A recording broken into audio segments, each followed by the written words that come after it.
ಗಂಟೆಗೆ ಬರ್ತೀವಿ ಮನೆಗೆ. ನೈಟ್ ಬಂದು ಮನೆಗೆ ಮಲ್ಕೊಂಡ. ಬೆಳಗ್ಗೆ ಗೊತ್ತಾಗಿದ್ದು ನಮ್ಗೆ ನೈಟ್ ರಾತ್ರಿ ಬಂದಿಲ್ಲ. ಅವನು ಎಲ್ಗೋಗಿದೆ ಅಂತ ಕೆಲ್ಸಕ್ಕೆ ಹೋಗಿದ್ದೀನಿ ಅಂತ. ಇವರೆಲ್ಲ ಫ್ರೆಂಡ್ಸ್ ಎಲ್ಲ ಜೊತೆಗಿರ್ತಾರಂತ ನಾವು ಸುಮ್ಮನೆ ಆದ್ವಿ. ಒಂದೊಂದು ದಿವಸ ಬರ್ತಾರೆ, ಒಂದೊಂದು ದಿವಸ ಬರಲ್ಲ. ಅದೇನಾಗಿತ್ತೋ, ಯಾರೇನ್ ಮಾಡಿದಾರೋ ಏನಂತ ನಮ್ಗೆ ಗೊತ್ತಾಗ್ತಾ ಇಲ್ಲ. ಯಾರು ಏನೋ ಮಾಡಿ ನೇಣ್ ಹಾಕಿದಾರೋ. ಅವ್ನ ಅಂತ ಹುಡುಗಲ್ಲ, ಅವ್ನು ಮಾಡ್ಕೊಳಕ್ಕೂ ಅಂತ ಬುದ್ಧಿ ಇಲ್ಲ ಅವನಿಗೆ.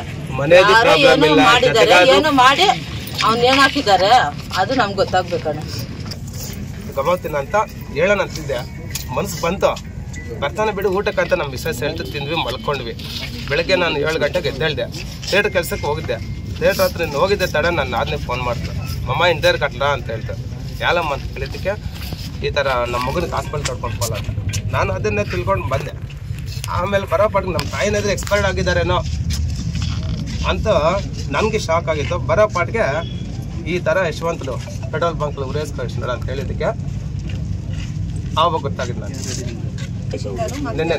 ನಿನ್ನೆ ನಾರ್ಮಲ್ ಆಗಿ ಕ್ಲೀನಾಗೇ ಇದ್ದ ಮನೇಲಿ ಊಟ ಮಾಡ್ದ. ಮನೇಲೆಲ್ಲ ನಾವು ಇದು ಮಾಡ್ಕೊಂಡಿದ್ವಿ. ಏನು ಅಂತದೇನು ಮನೇಲಿ ಏನು ಪ್ರಾಬ್ಲಮ್ ಇಲ್ಲ. ಒಂಚೂರು ಇಲ್ಲೇ ಏನೋ ನಡೆದೈತೆ, 1 ಇಂಚ್ ಆಗ್ಲಿ ಏನಾಗ್ಲಿ ಮನೆಗೆ ಪ್ರಾಬ್ಲಮ್ ಇಲ್ಲ. ಇಲ್ಲೇ ಏನೋ ನಡೆದು ಏನೋ ಮಾಡಿದ್ದಾರೆ. ನಮ್ಮ ಮನೆಯಲ್ಲಿ ಮಾತ್ರ ಏನು ಪ್ರಾಬ್ಲಮ್ ಇಲ್ಲ. ಯಾರ ಮೇಲೇನಿಲ್ಲ ಡೌಟ್. ಯಾರ ಮೇಲೆ ನಮ್ಮ ಫ್ಯಾಮಿಲಿ ಗಲಾಟೆ ಮೊನ್ನೆ ಸ್ವಲ್ಪ ಆಯ್ತು. ಅದು ಸ್ಟೇಷನ್ ಬೆಟ್ಲ್ ಎತ್ತಿದ್ವಿ. ಅದರಿಂದ ಅವ್ನು ತಲೆ ಕೆಡ್ಸ್ಕೊಂಡಿಲ್ಲ. ಯಾಕೆ ಅಂತ ಹೇಳ್ಬಿಟ್ಟು ಇನ್ನ ನಮಗೆ ಬುದ್ಧಿ ಹೇಳ್ದ ಅಷ್ಟೇ. ಬೆಳಿಗ್ಗೆ 7 ಗಂಟೆಗೆ ನನಗೆ ಗೊತ್ತಾಗಿತ್ತು.